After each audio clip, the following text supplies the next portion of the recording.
Buenas noches, Padre Oscar. Buenas noches, ¿cómo estás? Bien, muchas gracias.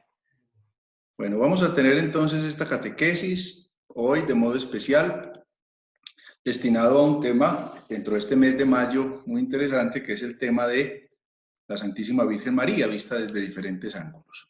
Y hoy lo vamos a centrar precisamente en las pequeñas intervenciones que la Santísima Virgen tuvo y que aparecen retratadas en los evangelios. Vamos a comenzar poniéndonos en las manos del Señor. En el nombre del Padre, y del Hijo, y del Espíritu Santo. Amén. Y pidámosle al Señor que nos asista con su providencia y que su Santo Espíritu nos ilumine para que todo lo que hagamos sea para gloria y honra de la Trinidad. Gloria al Padre, al Hijo y al Espíritu Santo, como era en el principio, ahora y siempre, por los siglos de los siglos. Amén. Si tienen sus Biblias, pues las pueden tener ahí a la mano, porque así, a medida que vamos desarrollando el tema, pues ustedes también lo van a poder ver en la Sagrada Escritura de una manera más directa. Hay 4 momentos en los que la Santísima Virgen actúa, digámoslo así, o interviene con sus palabras en el Evangelio. Hay otras veces en las que se siente la presencia de la Santísima Virgen, pero ella no menciona ninguna expresión. Por ejemplo, cuando dicen que él estaba buscando, que tu madre y tus hermanos te andan buscando, o que dicen tu madre está allí, y él dice quién es mi madre y mis hermanos, el que escucha la palabra de Dios y la pone por obra, pero María no dice nada.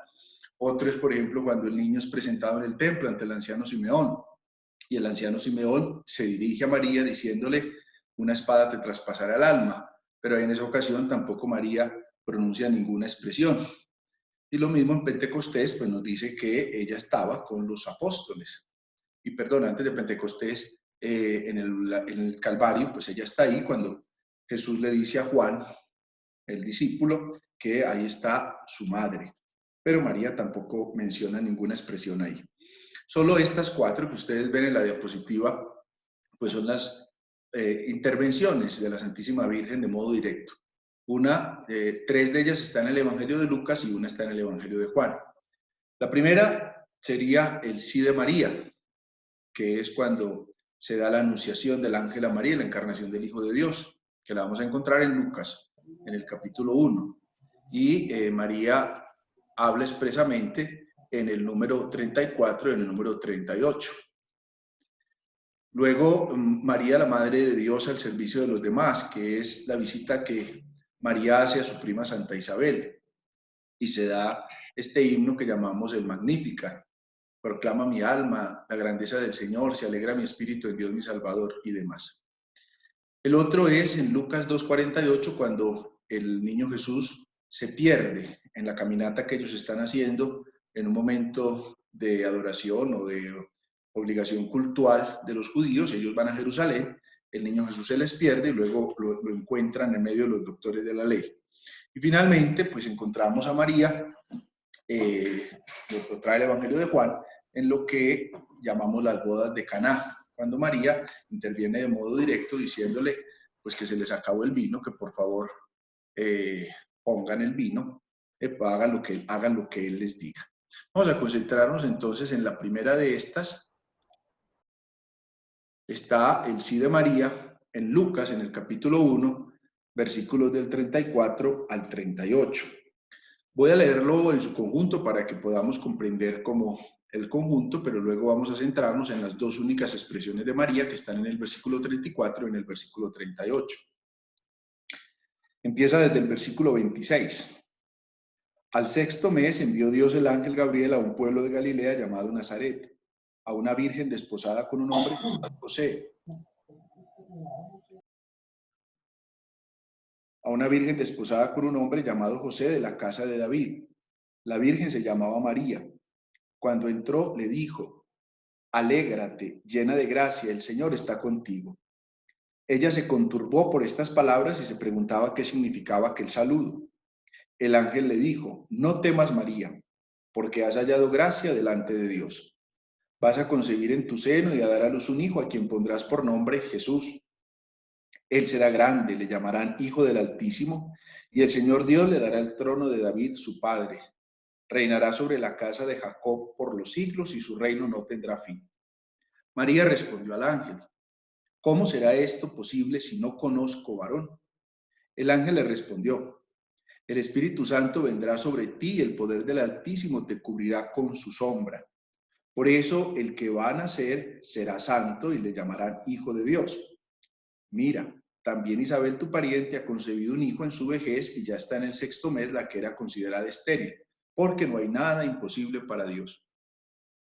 Dijo María: que la esclava del Señor, hágase en mí según tu palabra. Y el ángel la dejó y se fue. Si nos concentramos un momento entonces en esta primera expresión que utiliza la Santísima Virgen, ¿cómo será esto posible si no conozco varón? Nos damos cuenta que ha empezado precisamente una manifestación de Dios en la intervención en la vida de esta mujer. Hay cosas que ella no logra comprender, y no logra comprender se da, pues, en un primer momento, pues, la aparición del mensajero divino. En un segundo momento se da como la turbación, la angustia, como decía el Evangelio, de la persona que está siendo interpelada por el ángel. Luego viene la entrega del mensaje, luego vienen los argumentos de la persona visitada, María misma: ¿cómo va a ser esto posible si no conozco varón? Pero luego viene la confirmación del mensaje por medio de un signo. Aquí entonces nosotros vemos que hay un elemento que se presenta de modo especialísimo, y es el elemento de la virginidad.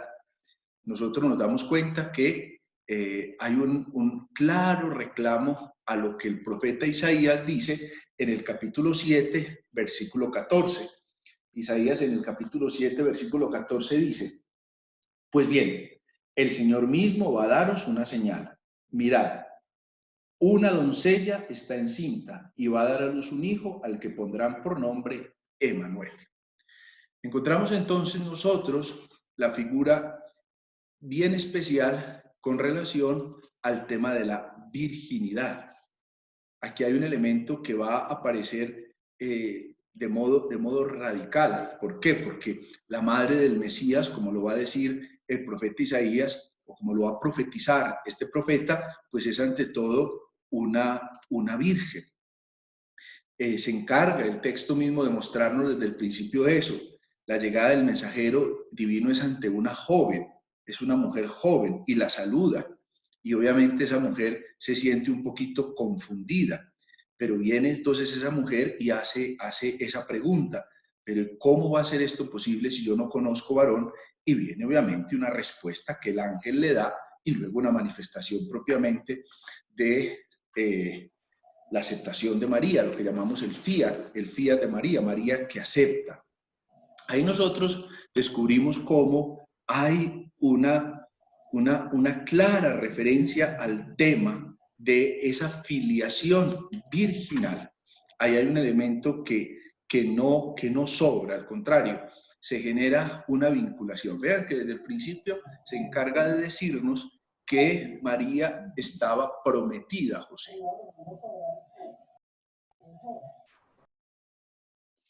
Por favor, mantengan el micrófono apagado para que así no interrumpamos con los sonidos. Lo abren si van a hacer alguna pregunta. Entonces, estábamos diciendo que María estaba desposada. La figura del desposorio era muy interesante. ¿Por qué? Porque era una figura jurídica dentro del pueblo judío. Era el precio que el novio tenía que pagar por la novia. Es decir, como una especie de indemnización que se tenía que pagar al suegro. El novio adquiría una serie como de derecho de propiedad sobre la novia. Sin embargo, la novia seguía estando sometida a la autoridad paterna, pero ya jurídicamente era como si hubiera estado casado. Fíjense que el Evangelio se encarga de mostrarnos eso: estaba desposado. Más adelante, ya ha pasado el tiempo, ya esa figura no aparece como desposorio, ya ellos simplemente están digámoslo así, casados. A esa mujer, a esa virgen, el ángel se encarga de mostrarle que ella ha recibido la gracia.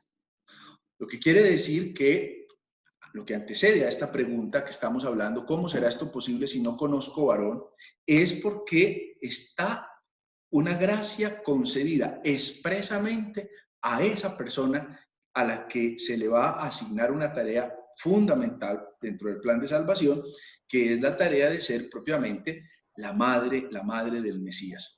Entonces, cuando ella pregunta, ¿cómo será esto posible si yo no conozco varón? Aquí tenemos que ver que hay un verbo que es clave y es el verbo conocer, porque eso designaba para el pueblo judío, la palabra del conocer, la relación íntima conyugal.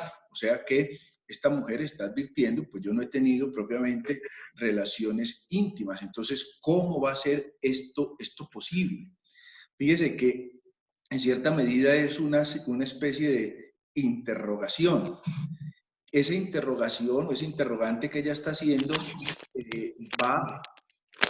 va a ser marcado propiamente por una necesidad,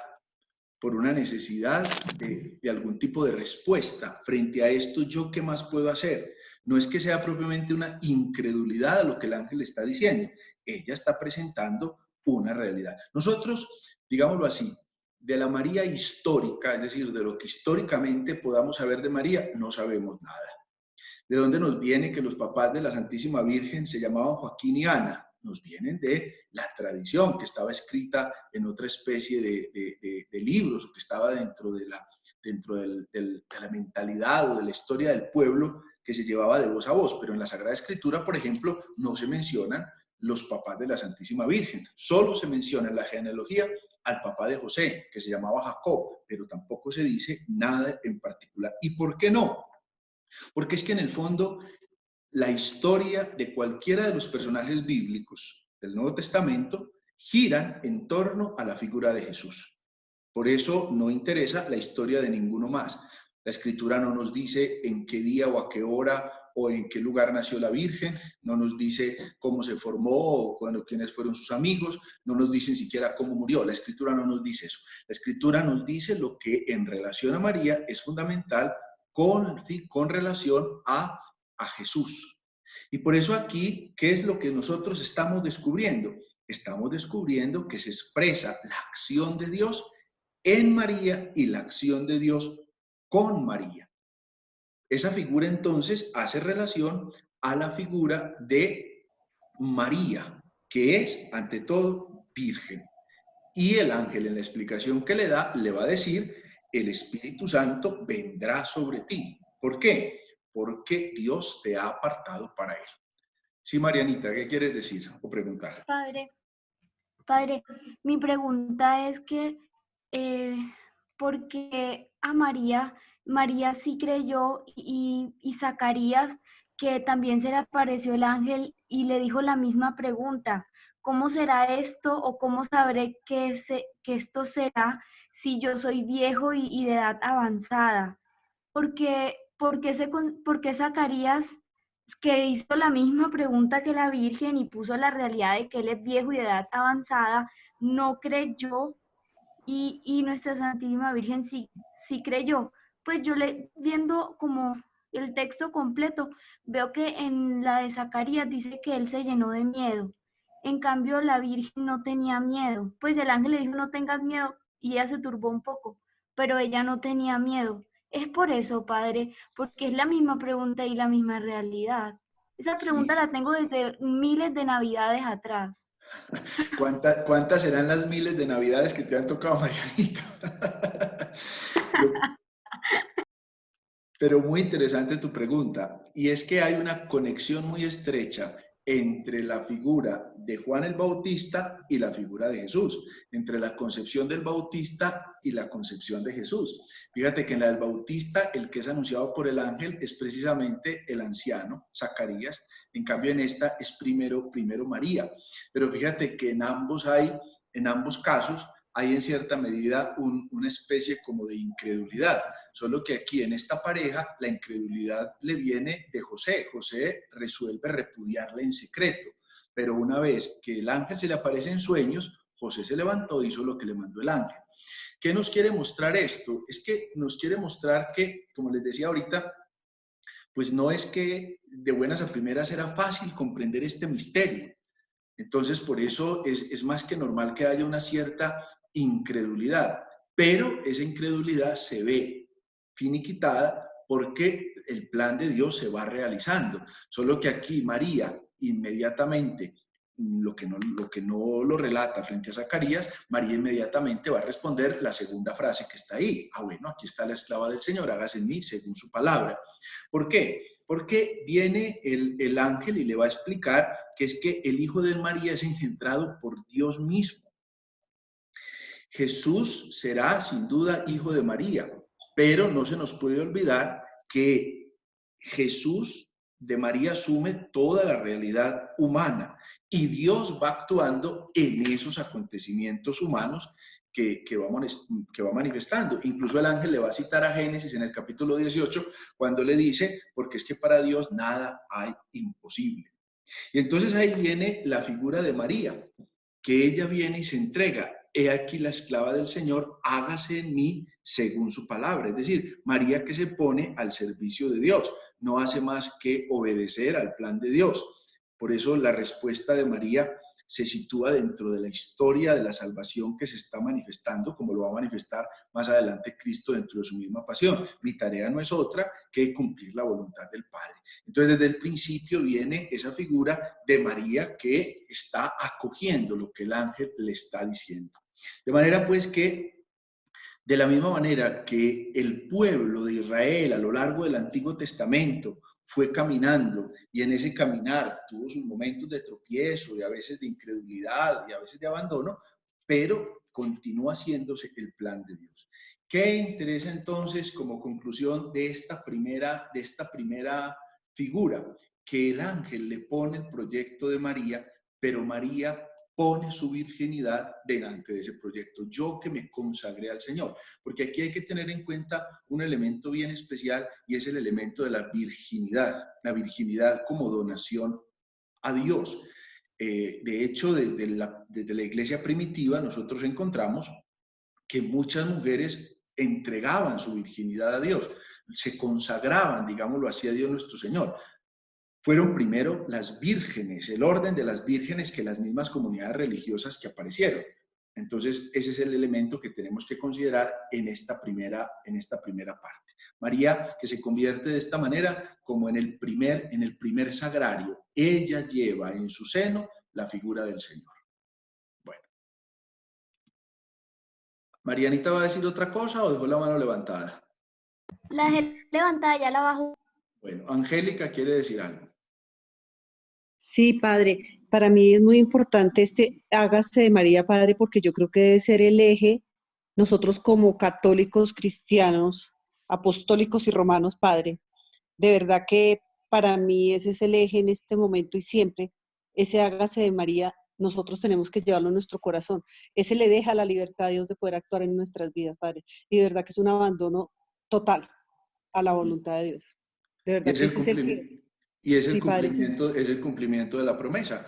Fíjate que es la misma expresión que utiliza Jesús en el huerto de los olivos. Aquí estoy, Señor, para hacer tu voluntad. Si es posible, aparta de mí este cáliz, pero que no se haga mi voluntad, sino la tuya. Sí, Padre, me parece importantísimo, pero importantísimo, o sea, como que ese permite que el verbo se encarne en nosotros realmente, Padre, y lo hagamos vida, de verdad, para mí esto es como el eje de la vida. Muy bien, muchas gracias por tu aporte, Angélica. Vamos entonces a la segunda participación o intervención de la Santísima Virgen, que María, Madre de Dios al servicio de los demás. Y ese lo encontramos nosotros de modo particular en la visita que María hace a su prima Santa Isabel. Está en el Evangelio de Lucas, en el capítulo 1, pero versículos del 46 al 56. Antes de leerlo, los pongo como en el contexto. Acuérdese que después de que María recibe el anuncio, María resuelve ir a donde su prima Isabel, que ya era una mujer entrada en años. Según dice la Escritura, Juan el Bautista es mayor que nuestro Señor 3 meses. Aquí no sabemos entonces el momento, la hora puntual, el día puntual que llegó, porque en el fondo pues eso no interesa, pero ya llevaba varios meses de gestación. Ante el saludo de ante el saludo de Isabel, porque vea que dice la Escritura, María entró en casa de Isabel en casa de Zacarías, perdón, y saludó a Isabel. En cuanto oyó Isabel el saludo de María, saltó de gozo el niño en su seno. Isabel quedó llena de Espíritu Santo y exclamó a gritos: bendita tú entre las mujeres y bendito el fruto de tu seno. ¿Cómo así viene a visitarme la madre de mi Señor? Porque apenas llegó a mis oídos la voz de tu saludo, saltó de gozo el niño en mi seno. Feliz la que ha creído que se cumplirán las cosas que le fueron dichas de parte del Señor. Esa es la intervención de Isabel. Incluso Isabel hace una pregunta que María no contesta, porque Isabel pregunta: ¿cómo así viene a visitarme la madre de mi Señor? O en otras traducciones puede decir: ¿de dónde a mí que me visite la madre de mi Señor? Pero ante este saludo emotivo que le da Isabel, ¿qué responde la Santísima Virgen? Con esta, que es casi es un himno, que es casi una oración que yo creo que muchos de ustedes se saben de memoria. Y entonces María, termina diciendo: engrandece mi alma al Señor y mi espíritu se alegra en Dios mi Salvador, porque ha puesto los ojos en la humildad de su esclava.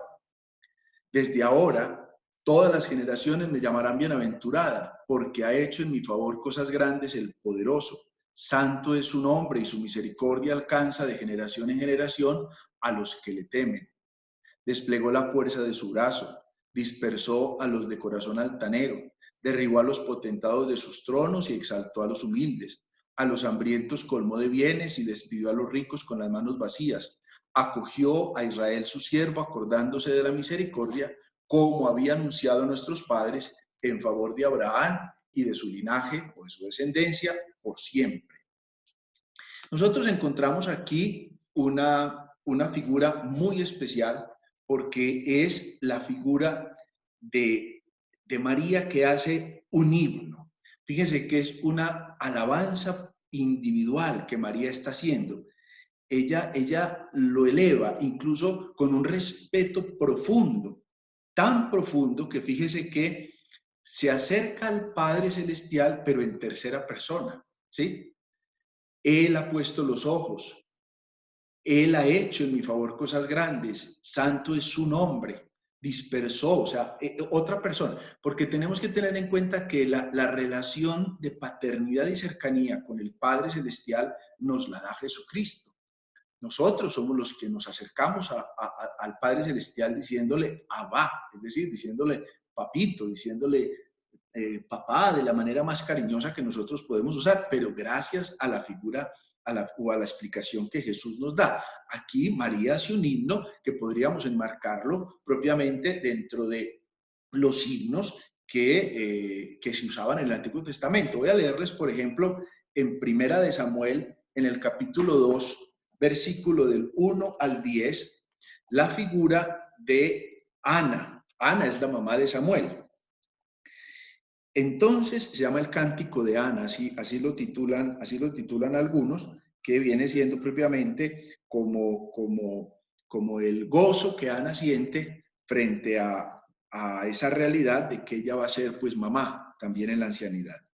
Entonces, estoy en Primera de Samuel, capítulo 2, versículo 1.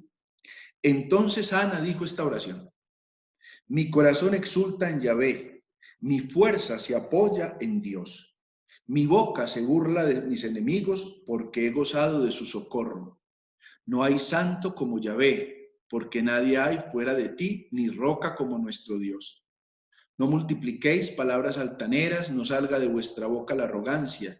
Dios de sabiduría es Yahvé, él juzga las acciones. El arco de los fuertes se ha quebrado, los que se tambalean se ciñen de fuerza.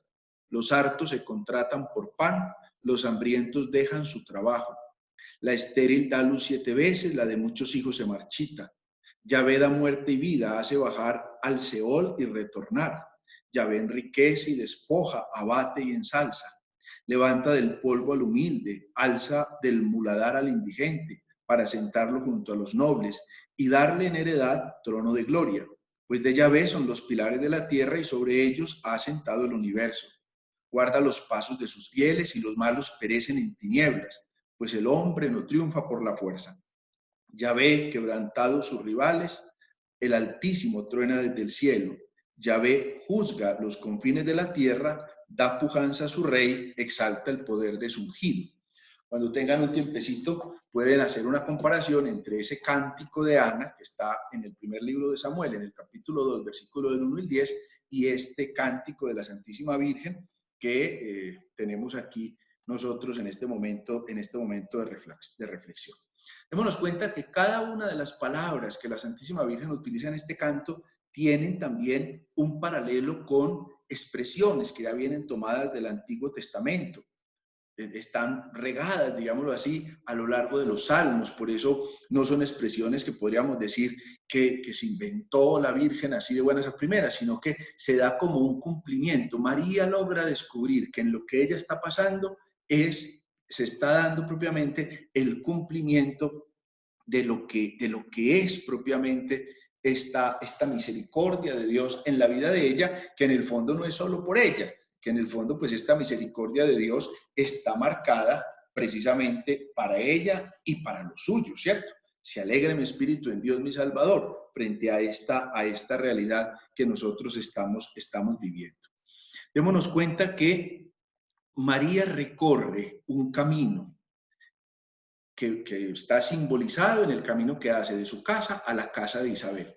Pero en este himno hace un recorrido frente a lo que Dios ha prometido a su pueblo.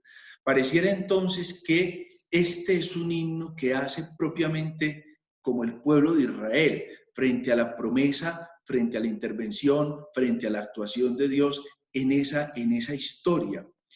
En esa expresión tan especial que la Santísima Virgen hace, expresa lo que el pueblo de Israel ha querido esperar. Dios que ha puesto sus ojos en él. Si nosotros hiciéramos como una comparación en donde María se menciona a sí misma y lo cambiamos por el pueblo de Israel, nos damos cuenta que es el cumplimiento de aquello que ha tenido que ser la promesa.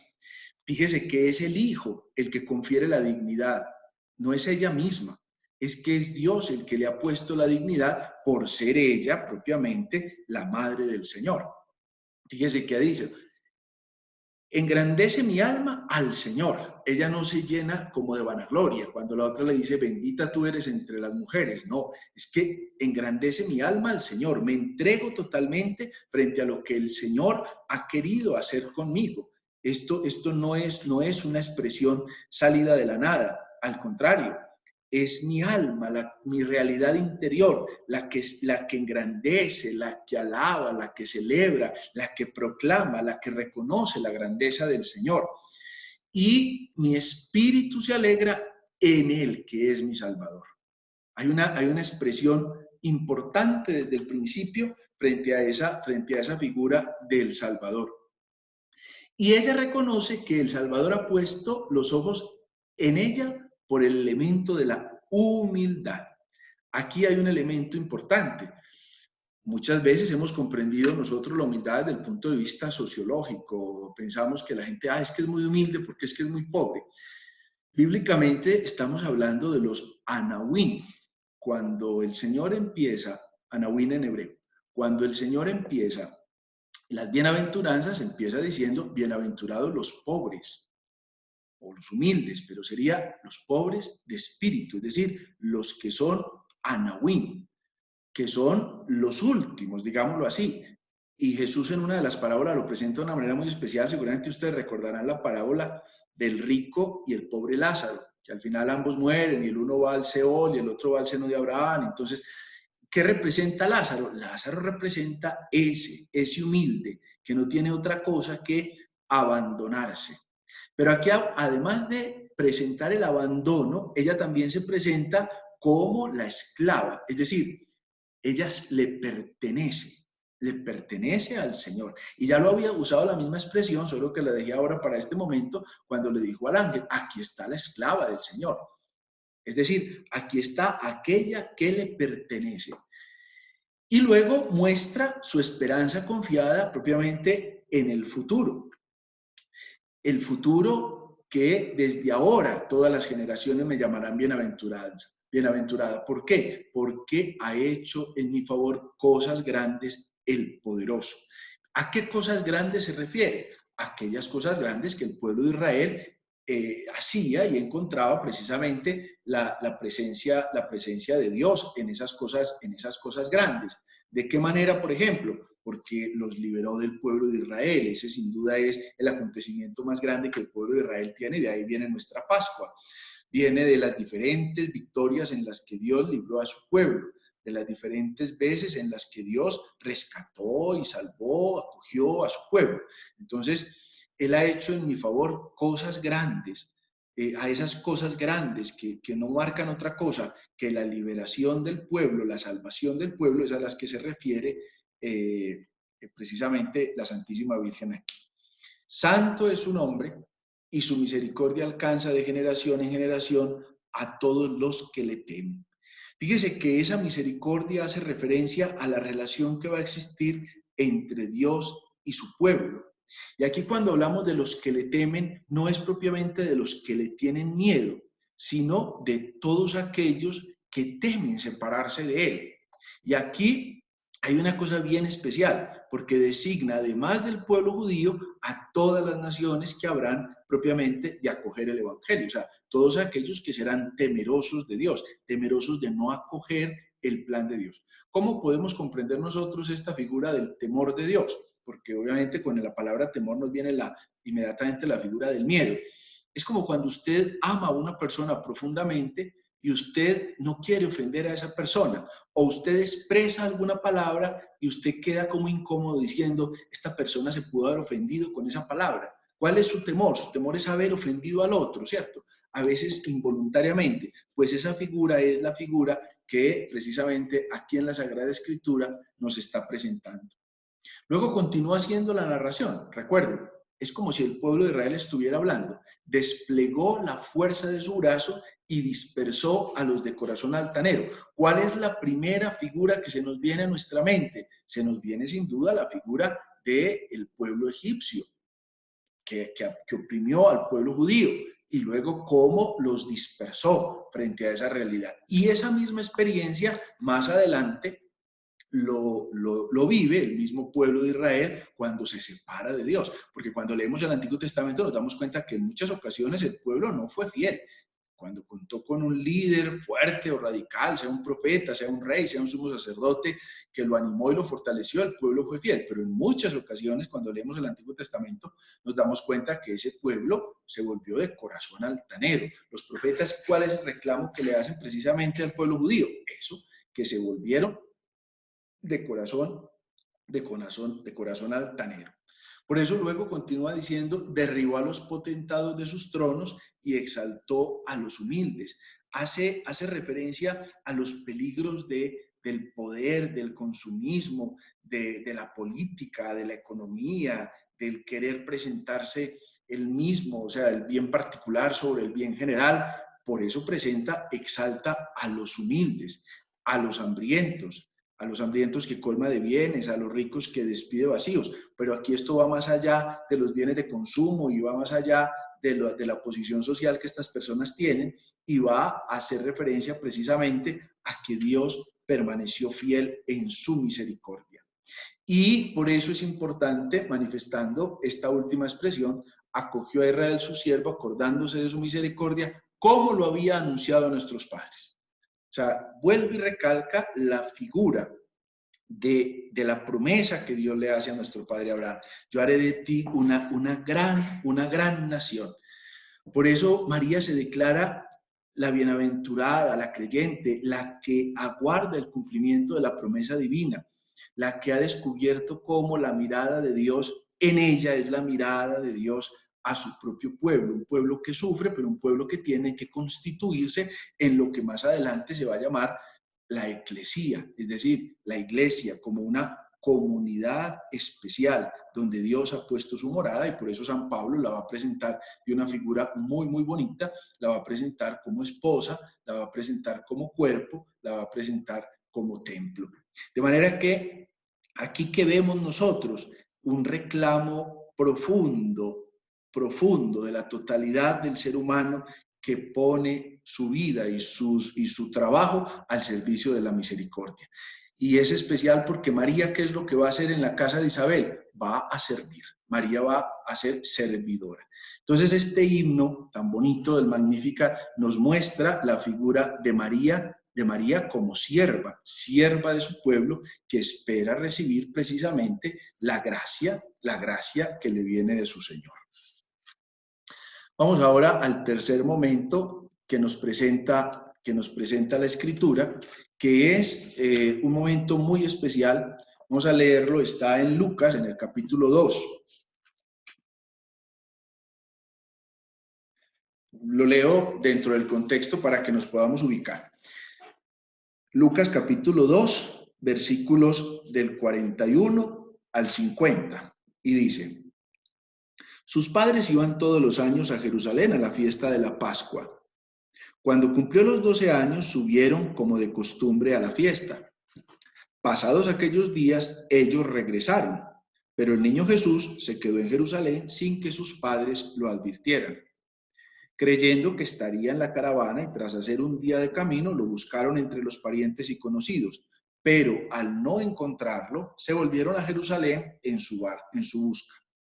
Al cabo de 3 días, lo encontraron en el templo sentado en medio de los maestros, escuchándoles y haciéndoles preguntas. Todos cuantos le oían estaban estupefactos por su inteligencia y sus respuestas. Cuando lo vieron, quedaron sorprendidos. Su madre le dijo: hijo, ¿por qué nos has hecho esto? Tu padre y yo te hemos andado buscando llenos de angustia. Él les dijo: ¿y por qué me buscabais? ¿No sabíais que yo debía estar en la casa de mi padre? Pero ellos no comprendieron la respuesta que les dio. ¿Qué vemos nosotros en este pasaje? En primer lugar, pues nosotros vemos, en primer lugar, que hay una incertidumbre. Ellos no comprenden. Ellos son María y José. Ellos no comprenden. ¿Qué es lo que está pasando?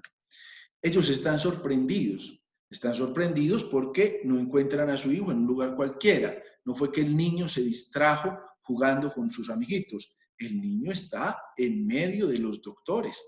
Incluso lo ubican precisamente en el templo, en el área del templo y en medio de los doctores. Es decir, está haciendo una figura clave que nos muestra a un maestro o a un grupo de maestros que están siendo enseñados por quien debía ser, al contrario, discípulo. Pero aquí Jesús está intercalando conversación con ellos.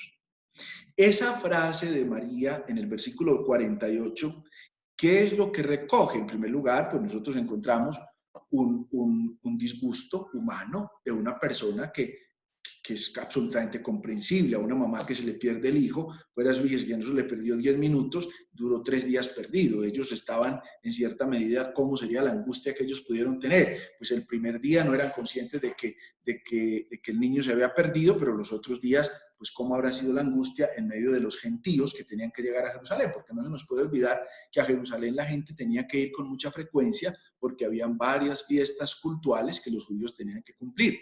Entonces todos iban a Jerusalén, al templo, por una cosa o por otra.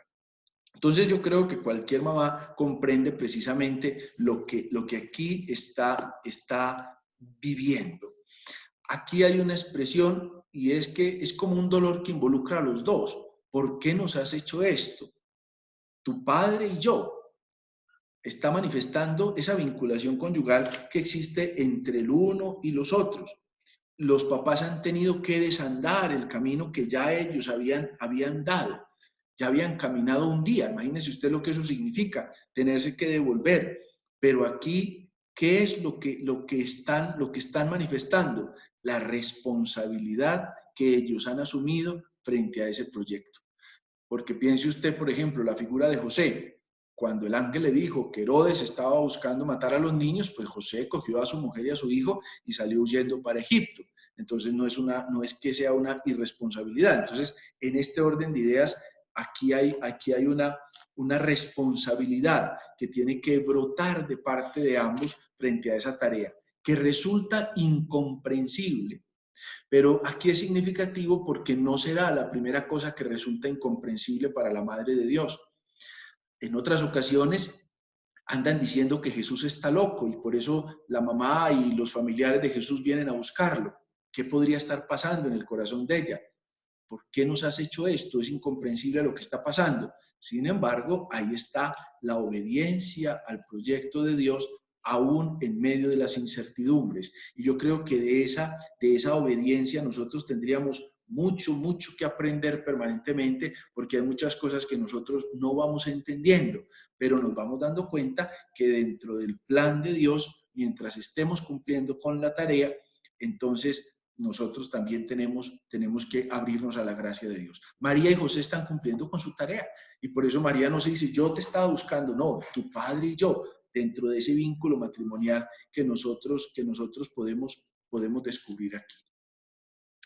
Y vamos finalmente a la última intervención que encontramos en la Sagrada Escritura, que está precisamente en las bodas de Caná, que está en Juan, en el capítulo 2.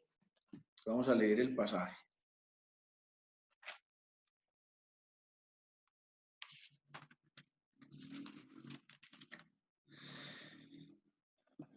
Juan capítulo 2, versículos del 1 al 12. 3 días después se celebraba una boda en Caná de Galilea y estaba allí la madre de Jesús. Fueron invitados también a la boda Jesús y sus discípulos. Al quedarse sin vino por haberse acabado el de la boda, le dijo a Jesús su madre, no tienen vino. Jesús le respondió, ¿qué tengo yo contigo, mujer? Todavía no ha llegado mi hora.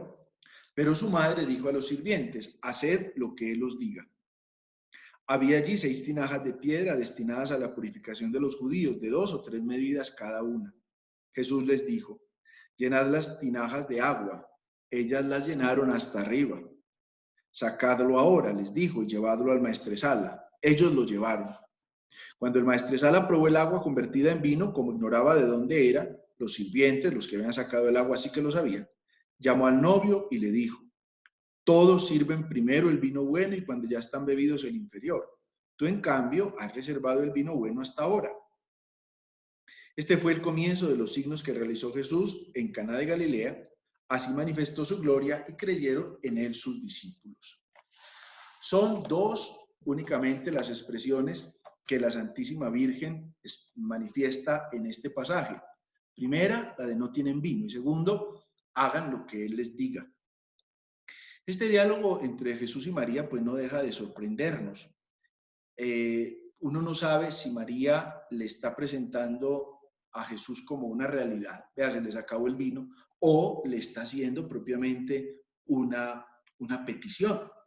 Aquí volvemos a encontrar una figura, como lo mencionábamos ahora, en el Cántico del Magníficat, en la conversación más bien en la respuesta que María le da a Isabel, volvemos a ver como al pueblo de Israel, representado en María, y a Dios Padre, representado propiamente en Jesús. Detrás de las palabras de María hay que oír entonces al pueblo de Israel, que está manifestando como una situación de desgracia. Tenemos nosotros que ubicarnos culturalmente en lo que significaba una boda. Acuérdense ustedes que en los relatos del Evangelio Jesús utiliza esa expresión para hablar de algunas parábolas, porque la boda sin duda era un acontecimiento que involucraba a todo el pueblo, y la boda involucraba muchos días, y una boda valía muchísimo dinero.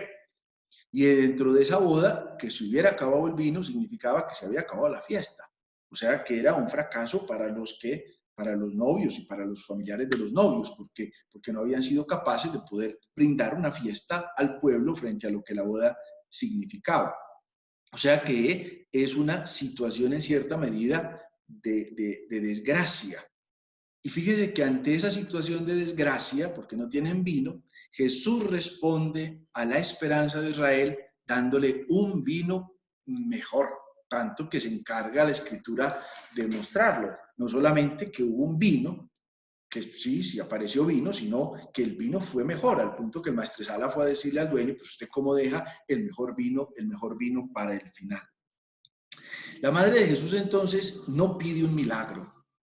Generalmente hemos visto, sí, pidió un milagro. No, la Virgen presenta la dificultad. Está poniendo la dificultad ahí. Está poniendo la dificultad en las manos del Señor. Mire lo que está pasando. Mire esto tan difícil que está pasando. Declara la Virgen la situación de penuria que está viviendo su pueblo. Ella no es un testigo neutro de esas cosas, ella misma ha experimentado esa realidad, porque ella es propiamente hija de su pueblo.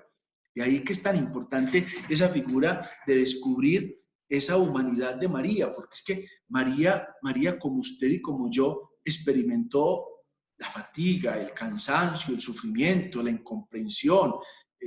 Fíjese que el mismo novio la haya repudiado en secreto. ¿Cómo habría sido esa noche para la señora Santa María? Sería una situación dolorosísima.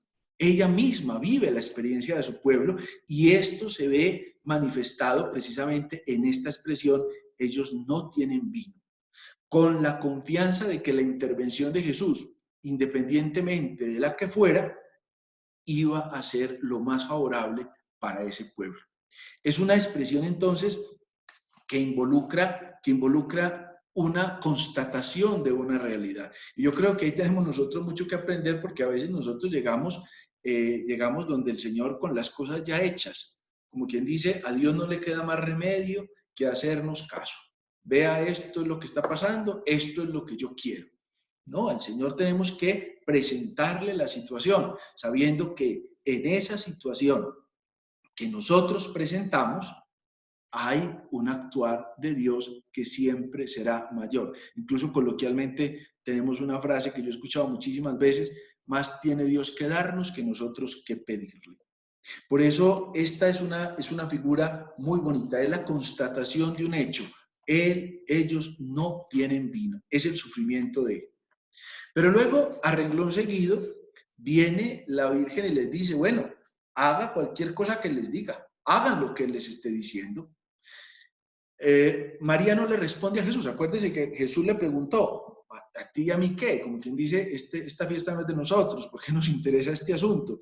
María no responde a esa, como digámoslo, inquietud que Jesús le está haciendo, pero ella, de acuerdo a su realidad humana, a su maternidad, le comunica a los otros la confianza que ella tiene en Jesús. Sabe que lo que Jesús les diga que van a hacer, ella es lo más conveniente. Y pues ya lo vemos que en Jesús hay una realidad.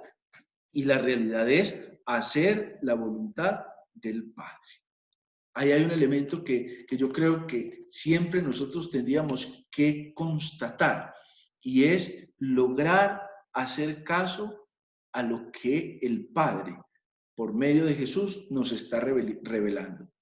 Fíjese que ni siquiera ella menciona con claridad qué es lo que él va a hacer, pero ella sabe que lo que él va a hacer viene de Dios.